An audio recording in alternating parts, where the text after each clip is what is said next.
morning. Welcome back to the channel, boys. Welcome back to a beautiful sunny day as well today.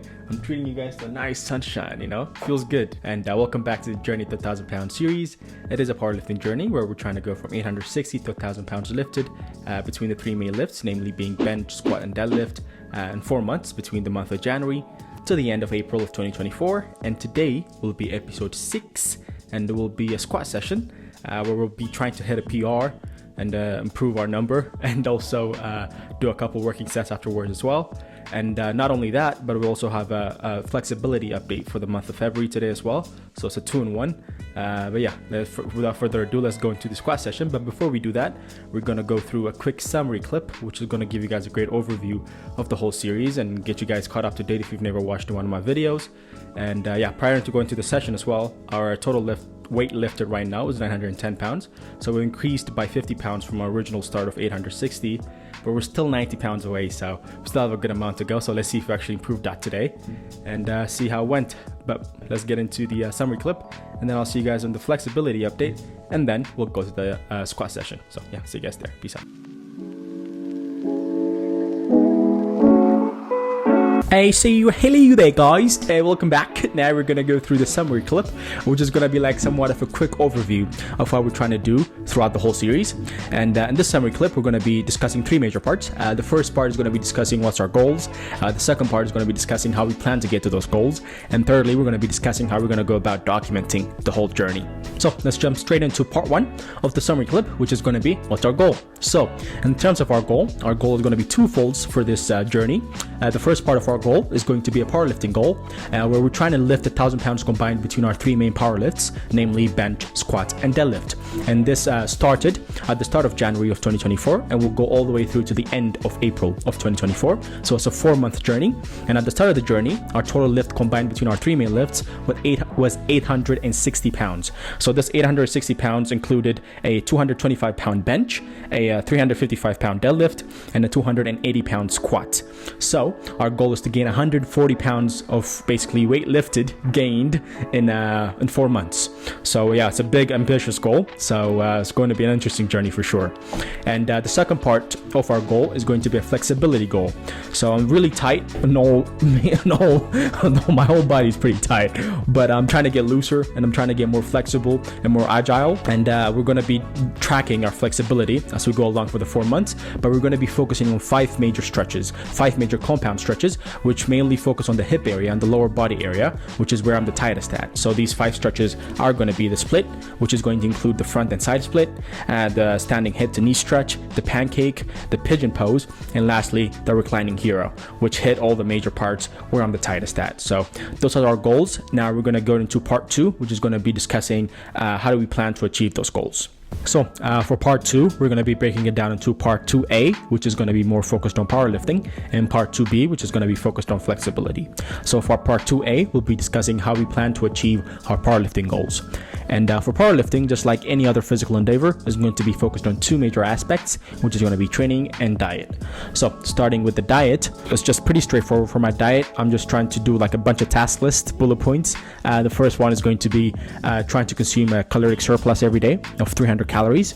And second thing is going to be consuming 1 gram of protein per pound of body weight. And third part is going to be consuming 5 to 10 grams of creatine every single day. And lastly, we'll make sure to sleep at least 8 hours every night to induce muscle growth basically. And yeah, this is being done completely natural with just creatine and protein supplements being taken.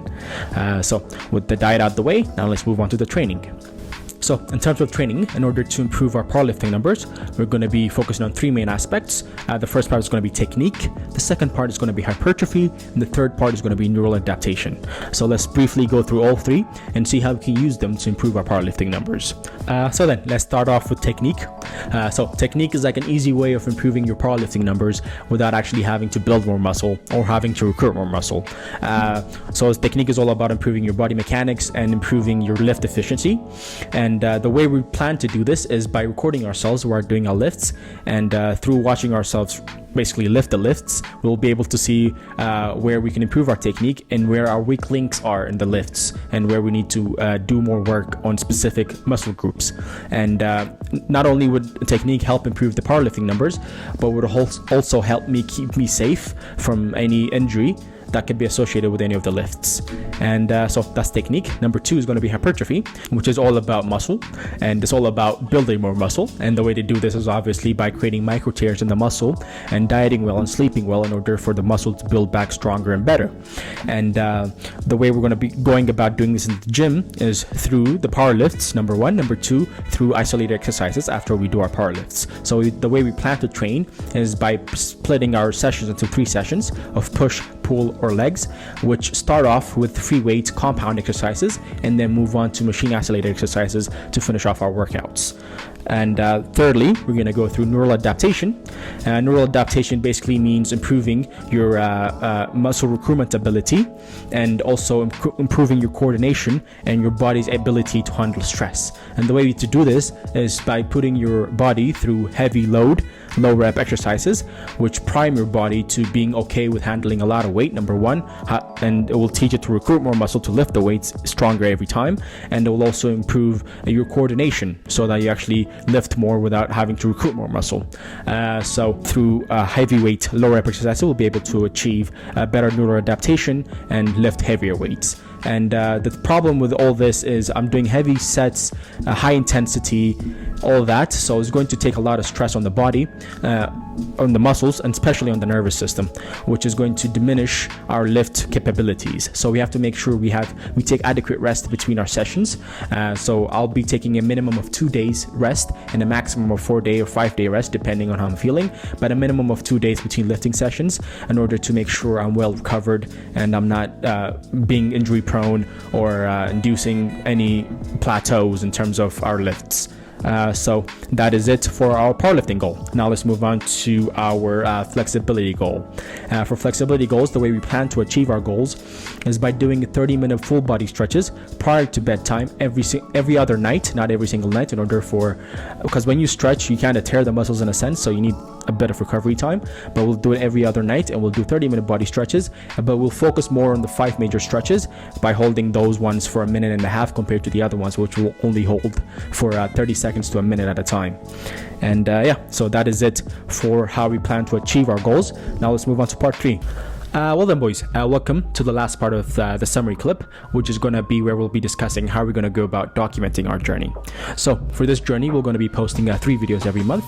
The first one is going to be for a bench session. The second one is going to be for a deadlift session. And the third one is going to be for a squat session. And the last video of every month will also contain a flexibility update to show our progress for the month in terms of our flexibility, and mainly in terms of our 5 major stretches. And the last month in April, instead of doing 3 videos, we'll only do 1 video, which will act like a finale to our series, where we'll do all our 3 main lifts in the same day and in the same video, as well as do 1 final flexibility update to finish off the series. So in total, there will be 10 videos, 3 videos every month, except for April, which will only have 1 video. And that is everything for our summary. Now let's go back to the lifting session with a future EBA. So I'll see you guys there. All right, peace out. Well then, boys, here we are. Now we're going to move on to the flexibility update for the month of February. And with these ones, obviously, we're going to go through the whole session first of all, but we're going to have the emphasis and focus put on the 5 major compound stretches. But we're going to start at the upper body and work our way down. I find my upper body is way more flexible than my lower body. Maybe due to like me putting it through full range of motion when doing exercises compared to the lower body, where there's not, especially in the hip area, there's not many exercises you can do. So it kind of limits your range of motion, and you're sitting on your ass all day. So it just makes you way stiffer in the midsection and lower body part. And just naturally as well, I'm way more thicker around the midsection, so it just makes me stiffer naturally. So definitely need a lot of flexibility in those areas. But yeah, for the month of February, I've been way more consistent in terms of my doing my flexibility, my stretching at night, my night routine. So I've made some good progress in terms of the stretches. So I'm not like 100% happy with it, but it was way better than the month of January for sure. But yeah, with all that being said, now we're going to move on to the first of the 5 major compound stretches. And this is going to be the pancake pose, or the pancake stretch. Then the goal of this stretch is obviously to have our torso completely splayed out on the floor. So I want my torso completely on the floor like that, all the way down, my head touching the floor, my legs splayed out as they are right now, and my hand just played out like this as well. So like it looks like I'm forming a pancake on the floor basically, so laying completely flat. So it's quite self-explanatory in a sense. But yeah, in terms of improvement on the month of January, we definitely made some improvement in terms of our legs are way more splayed out for sure, and my head is closer to the ground. I might not, by the looks of it, I might not hit complete flexibility on this by the end of the 4 months, but we can definitely make some major improvements and have our torso way closer to the floor by the end of the journey. So yeah, it's one of those weird stretches where I'm very stiff on it, so it might take me way longer than 4 months to unlock complete flexibility on it. And the second major compound stretch we're going to go through is the pigeon pose. For the pigeon pose, it's easier. I think we're going to switch to the other leg to see exactly what I'm doing.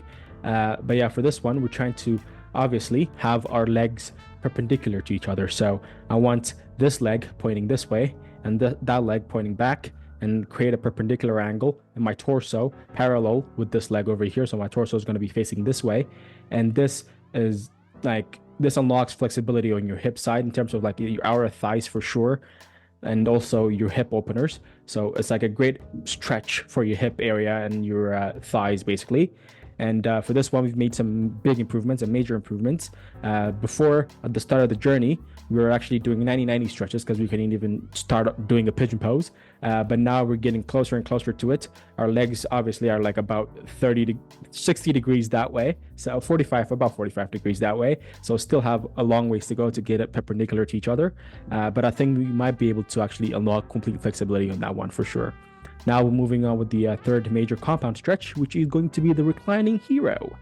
And with this reclining hero, as you guys will be able to see, we're trying to completely lay flat on our knees, basically.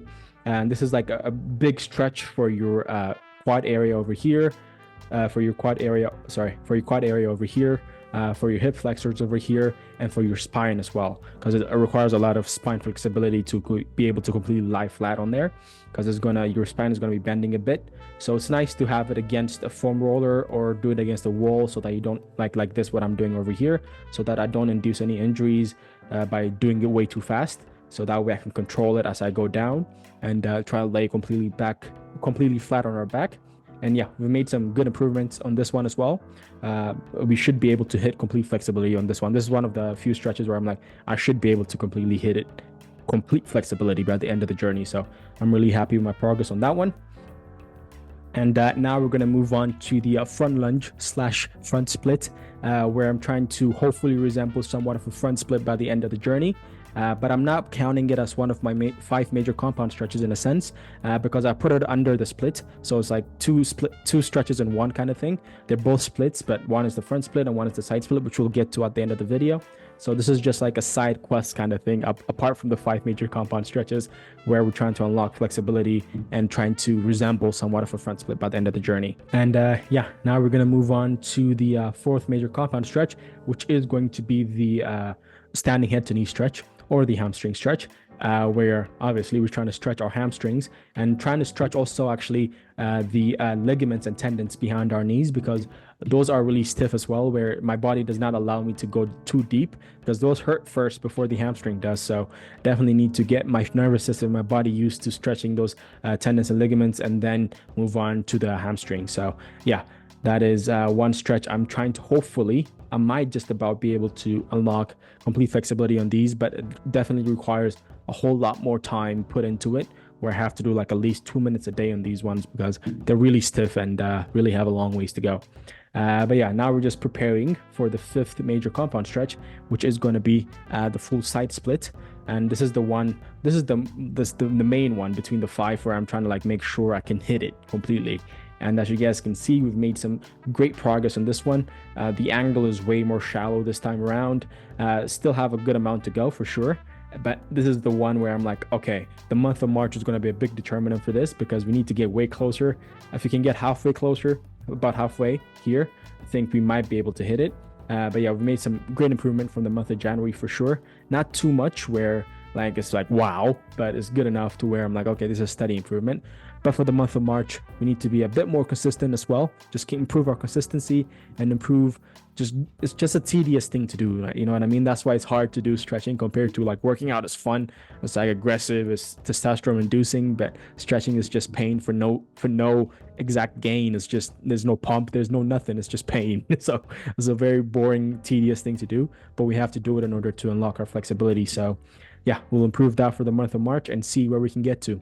But yeah, with all that being said, now we're gonna move on to the squat session and see if we hit our PR and go through like a couple working sets as well. So yeah, I'll see you guys there. Peace out. Well, all right then, boys. Here we are with the last part of the video, but the most important part, that is going to be the squat session. Here we're going to be attempting a PR set as well as do a couple working sets. But as usual, first we're going to start with the warm-up sets and work our way up to a PR. So without further ado, let's get into the video. So here we are. We're going to start with the 135s. Do a few sets on these.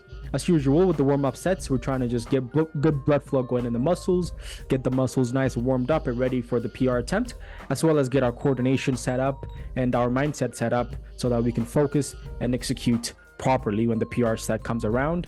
And yeah, do proper form and act like it's heavyweight on us so we can, it actually feels, our body gets used to basically executing for heavy weights basically. So the more I act like it's heavy weight on my back and I do proper form instead of just like bringing it up and down easily without even concentrating, it's going to just help the neural pathways and help me just output more force when it comes to the PR attempt.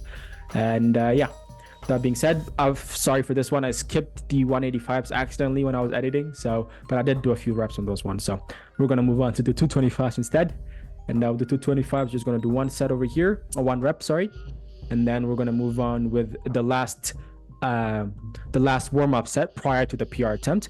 And I believe this is 295 pounds. And yeah, let's go ahead and maybe analyze the form over here as well. First of all, let's draw a straight line and see if the bar path does follow a straight line. If it does, that means it's good form over here. And also one thing to keep in mind is the hip, making sure I hinge at the hip first, not the legs going first. So the hip should hinge a bit first and then the leg should follow. In terms of my foot positioning, is perfect. It's just outside the shoulder width. The foot, both feet are pointing a bit outwards so the knees can come out like this. And it's perfect. That way it will be perfect technique. So yeah, let's see if you actually follow a straight path down and also hinge the hips first when we go down. So here we are. So we go. Yeah, the hip hinges first.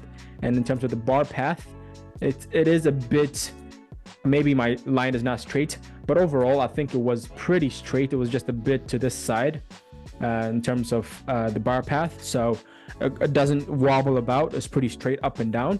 So yeah, I'm pretty happy with overall in terms of my form. I can work maybe a bit of bar path and making sure it flows down on the mid of my my midfoot over here. So if it comes down on the midfoot, that means it's at the most stable position. So I wanted to like come back a bit more, but apart from that, the form is pretty good. It's probably my best form out of the three main power lifts, deadlift definitely being the last one for sure. But yeah, that was 295. Now we're going to move on to the PR attempts for today, which is going to be finally jumping up to 3 plates and going for 315. So it's going to be a 15-pound jump if you can hit it. So yeah, let's see. And down we go. Come on, Ebba, you can do this, man. Come on, come on, come on. Push, push, push. Boom, that's what I'm talking about.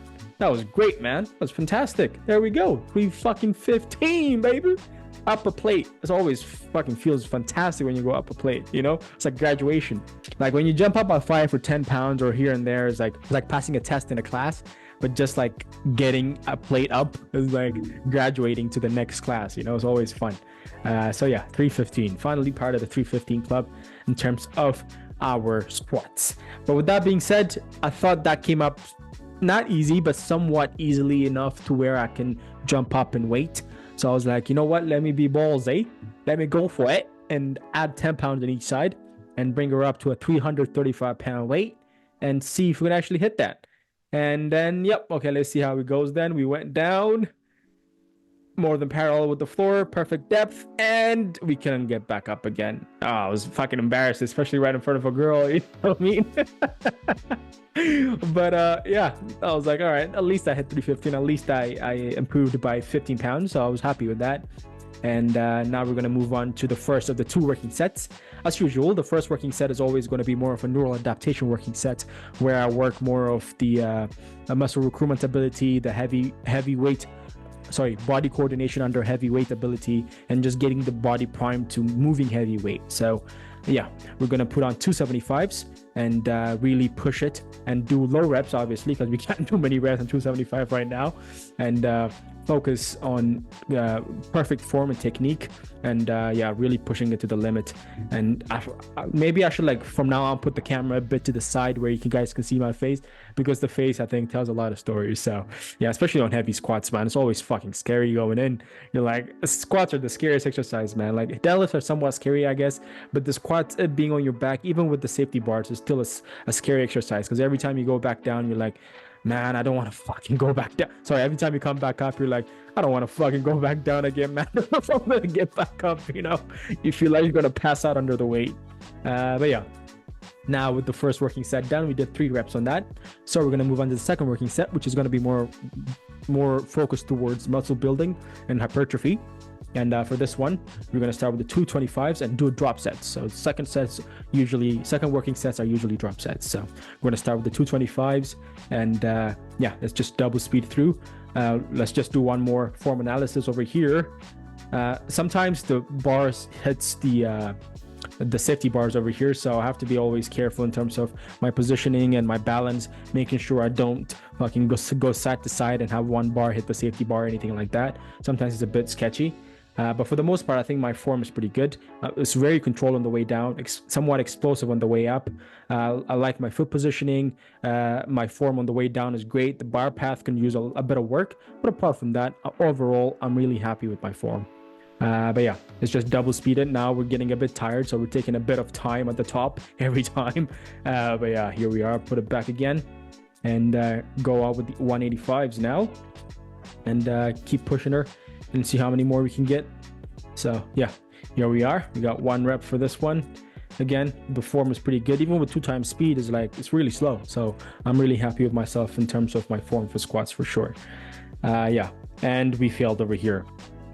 Like, I remember not failing because I was tired or my muscles were totally fatigued. It was more, I lost the balance and the abdominal pressure, and then it was just boom, it was gone. So yeah, but I knew it was not due to muscle fatigue, and I had 1 more drop set left, so I was like, you know what, let's be a boss and not put it back on the bar, but come down from the safety bars and fucking pull it up like a man, you know what I mean? So up she goes, boom. Okay, now let's do our last drop set and fucking finish her off.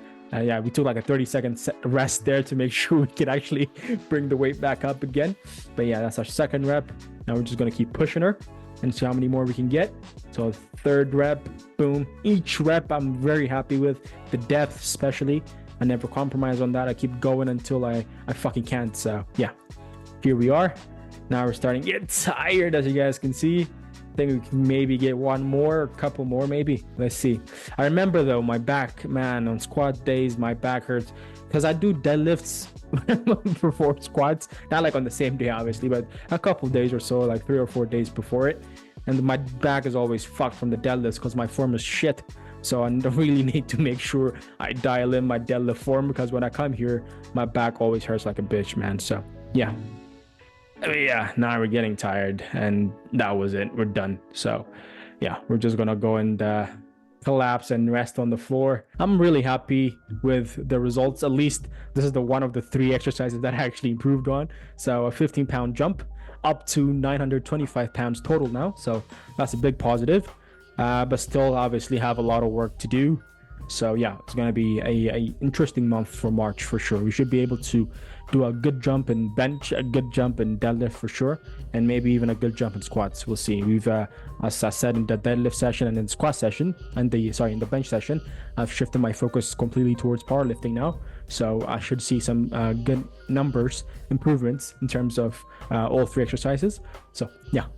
That was it then for the February update. I'll see you guys at the end of March for the March update, and hopefully by then our numbers should have shot up tremendously. But yeah, peace out. See you guys around.